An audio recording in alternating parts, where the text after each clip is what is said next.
You did something this morning that you probably don't even remember doing. It took about 10 seconds. You've done it every single morning of your adult life.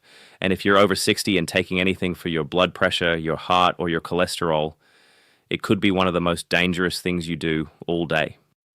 I'm not saying that just to grab your attention. I'm saying it because I'm a cardiologist, and I've seen exactly what happens when this goes wrong. His name was Frank. He was 73 years old, a retired electrician, the kind of man who fixed things around the house the week they broke. He walked every morning without fail and took his medications exactly as prescribed for 7 years, never missing a single dose. Sandra, his wife, didn't hear him fall. She heard the silence, the absence of the usual sounds of him moving around the bathroom. She found him on the tile floor, conscious but confused, telling her not to call anyone. She called 911 anyway. Frank hadn't had a heart attack. He hadn't had a stroke. He had simply gotten out of bed the same way he had for 50 years. And his body, at 73, on those medications after a full night of sleep, just couldn't handle it anymore. My name is Dr. Richard Clark. I've been an interventional cardiologist for 22 years. What I'm going to share with you today is one of the most consistently overlooked cardiovascular risks in adults over 60. It's not because the research doesn't exist. It absolutely does. But because it almost never gets addressed during a standard appointment, there simply isn't time. It happens in the first 30 seconds of your morning. You've almost certainly done it today. And by the end of this video, you'll never do it the same way again. I'm also going to give you a specific 7-step morning protocol backed by real cardiology research that takes less than 3 minutes. But I need to build up to it first because without understanding why this matters so much for your age group, the steps won't fully connect. Stay with me. This is worth your complete attention. Before we go any further, drop your age in the comments right now and tell me this. Do you ever feel dizzy, lightheaded, or just slightly unsteady when you first stand up in the morning? Even occasionally, even something you've written off as just getting older.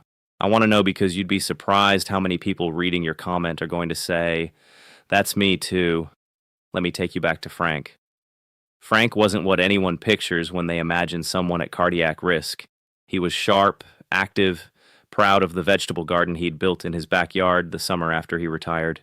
He was on 2 medications, lisinopril for blood pressure and a standard dose statin. Both had been managed well for 7 years.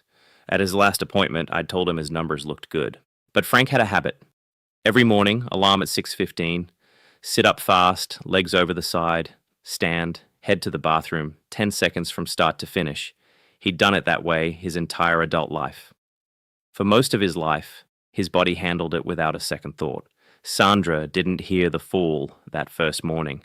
She heard the silence, the absence of the sound she'd been hearing every morning for 44 years. She found him on the tile floor next to the sink, conscious but confused, telling her it was nothing.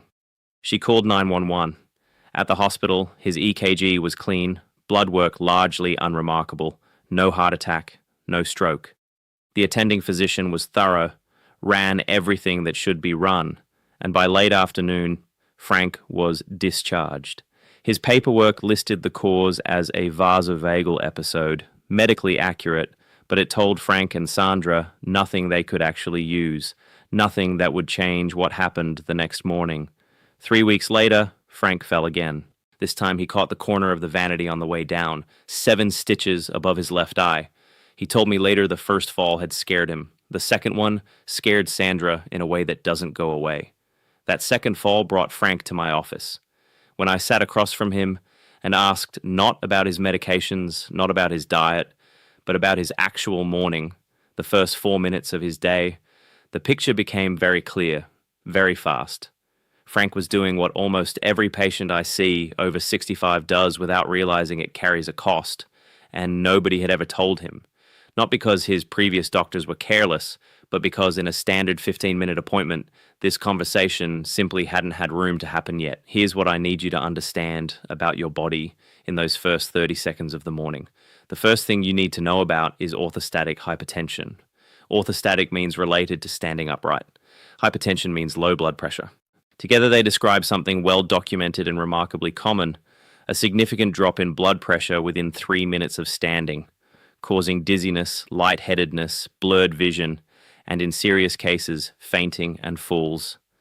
A study published in the journal Hypertension in 2019 found that orthostatic hypotension affects approximately 1 in 5 adults over the age of 65. 1 in 5. This is not a rare condition. It is a common one that almost never gets enough time in a standard appointment. And here's why it's more dangerous than most people realize.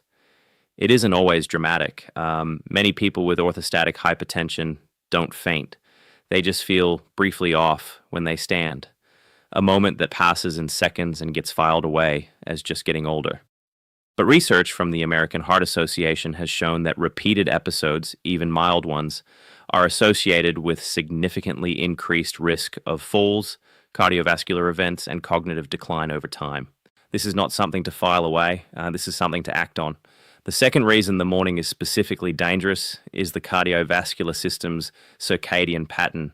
Research published in the journal Circulation has documented clearly that the window between roughly 6 in the morning and 10 in the morning sees the highest rates of heart attack, stroke, and sudden cardiac death of any period in the entire 24-hour day. Your blood is more prone to clotting in the morning. Stress hormones are spiking as your body transitions from sleep to wakefulness. Blood pressure is surging upward. Your cardiovascular system is doing significant physiological work in those first hours, and that work creates real vulnerability. The third factor is one that most patients have genuinely never thought about. Many common heart and blood pressure medications have what pharmacologists call a trough period. The window in each dosing cycle when the drug is at its lowest concentration in your bloodstream, providing the least protection. For most people who take their medications in the evening or at bedtime, that trough period lands in the early morning hours. The window when your medication is least effective is the exact same window when your cardiovascular system is most biologically vulnerable. A 2022 review in the European Heart Journal examining how medication timing interacts with the body's natural rhythms found meaningful evidence that for older adults on blood pressure medications, this alignment of the trough period and the morning vulnerability window is clinically significant. This is worth a conversation with your pharmacist. I'll give you the exact question before this video ends. The fourth factor is something almost every patient over 65 is doing without realizing it carries a cost: waking up mildly dehydrated. Your hypothalamus, the part of your brain that signals thirst, becomes measurably less sensitive with age. You genuinely feel less thirsty than you actually are. Most people over 65 also deliberately limit evening fluids to avoid nighttime bathroom trips, which is completely understandable, but creates a physiological price. By 6 in the morning, after 8 hours without water in a body that has been breathing, circulating, and doing metabolic work all night, blood volume is lower and blood is slightly thicker. Your cardiovascular system has less fluid to work with precisely when it needs to maintain pressure during a position change. The fifth factor ties everything together: the aging autonomic nervous system. When you stand up, your sympathetic nervous system is supposed to immediately constrict peripheral blood vessels and nudge your heart rate upward to maintain pressure against gravity. In a younger body, this takes 1 to 2 seconds. Seamless. You've stood up 10,000 times and never once thought about it. Research published in the journal Clinical Autonomic Research has demonstrated clearly that this response time slows with age. The reflex is still there, but the extra 2, 3, or 4 seconds it now takes to fully engage, that is the window. That is where dizziness lives. That is where falls happen. And in someone with underlying cardiovascular vulnerability, that is where more serious events can begin. Frank had all 5 of these factors working against him simultaneously every single morning. And Frank is not an outlier. He is the most common presentation I see in cardiology. I want to tell you about someone else now because Frank is one type of person, and you might not be Frank. Patricia was 68, a retired school principal, organized and precise, the kind of patient who read every piece of literature her doctor gave her. She had managed hypertension for 6 years without missing a single dose. Patricia's symptom was not dramatic. It was not a fall. It was a brief moment she described as mental static when she stood up, 2 or 3 seconds where she felt slightly less present than usual. Her vision didn't blur. She didn't reach for walls. She had decided this was just aging and had never once mentioned it at an appointment. In 4 years of seeing me, it had never come up. It came up at year 5 because her granddaughter, a second-year medical student visiting for the weekend, started asking specific questions about Patricia's morning routine. Within 10 minutes, the granddaughter was on the phone with Patricia's pharmacy.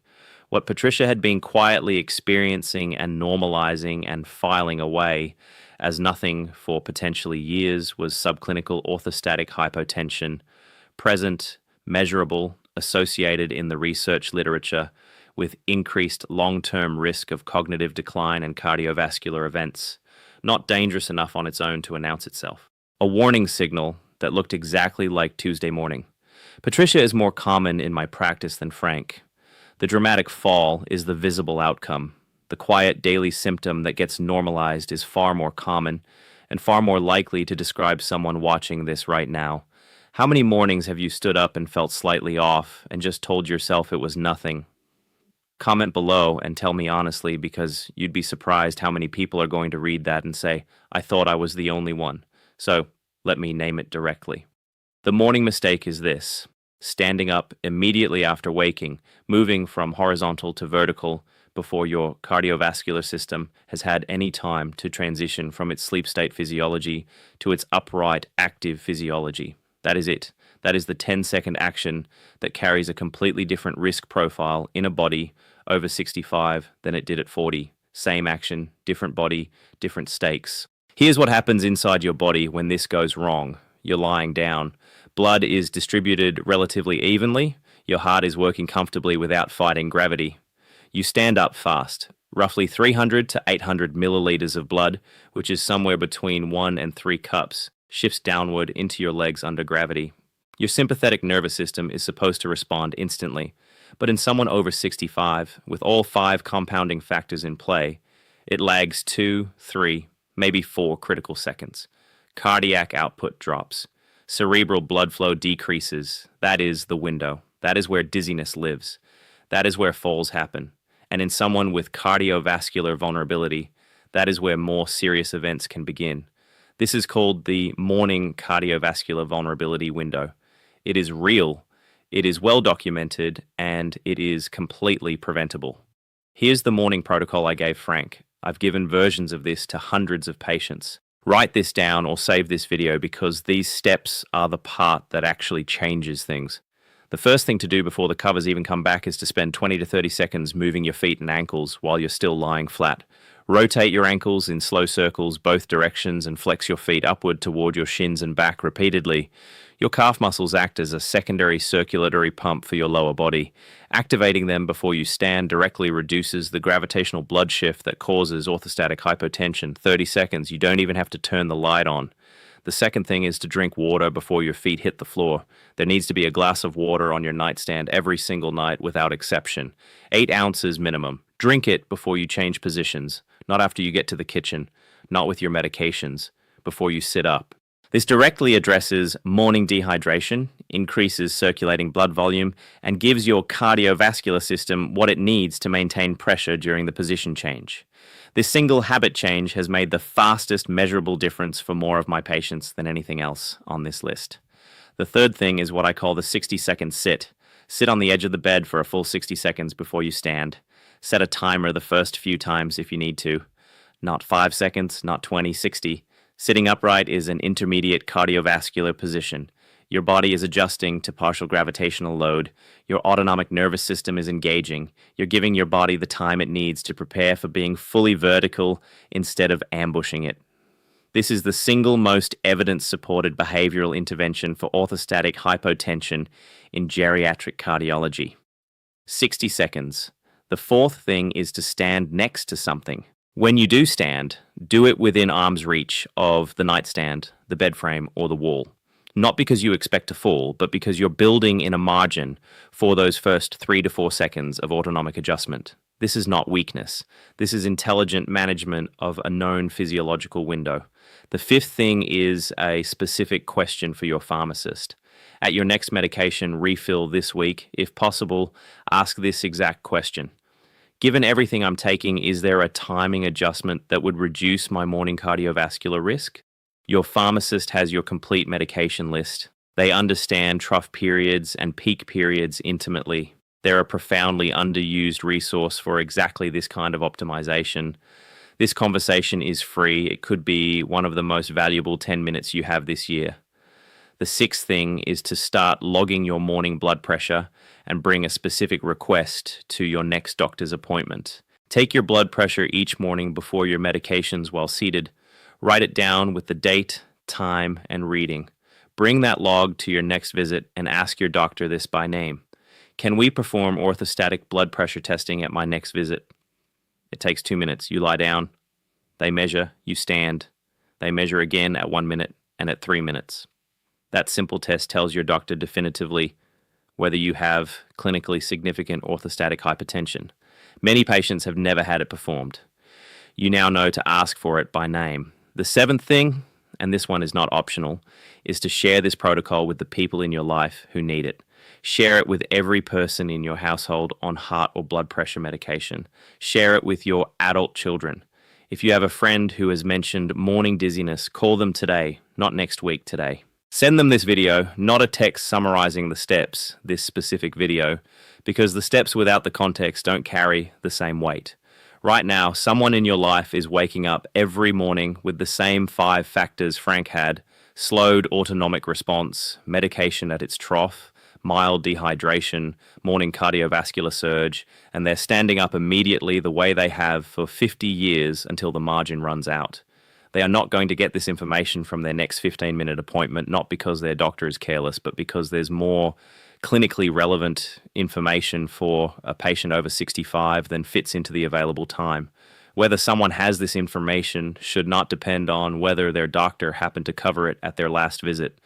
That's a matter of luck, and luck is not an acceptable cardiovascular risk management strategy. You have the information right now. Someone you love does not. That gap is something you can close today. And if the person you're thinking of lives alone, I need you to hear this specifically. A fall with no one nearby to call for help is a different category of danger entirely. The protocol takes less than 3 minutes and costs nothing. If someone you love lives alone and starts their morning the way Frank used to, send them this video today. Not a summary, this video. I know what some of you are thinking. You're thinking, I've gotten up fast my whole life. Why does this suddenly matter? Because the body that stood up fast at 45 is not the body standing up at 70. The autonomic reflex has slowed. The hydration sensitivity has changed. The medication load is higher. The margin that made this safe has narrowed in ways that don't show on any test and don't announce themselves until one morning they're gone. Same action, completely different stakes. Some of you are thinking, my doctor never mentioned this. Should I be worried they missed something? No, your doctor is not negligent. This is genuinely the kind of information that gets crowded out in standard appointments, not from carelessness, but from the structural reality of available time. Bring this up proactively at your next visit. Use the test name, orthostatic blood pressure testing. You're not challenging your doctor. You're making the most of limited time together. They will appreciate it. Some of you take your medications in the morning rather than at night and are wondering if this still applies to you. Yes, because the dehydration is there regardless of medication timing.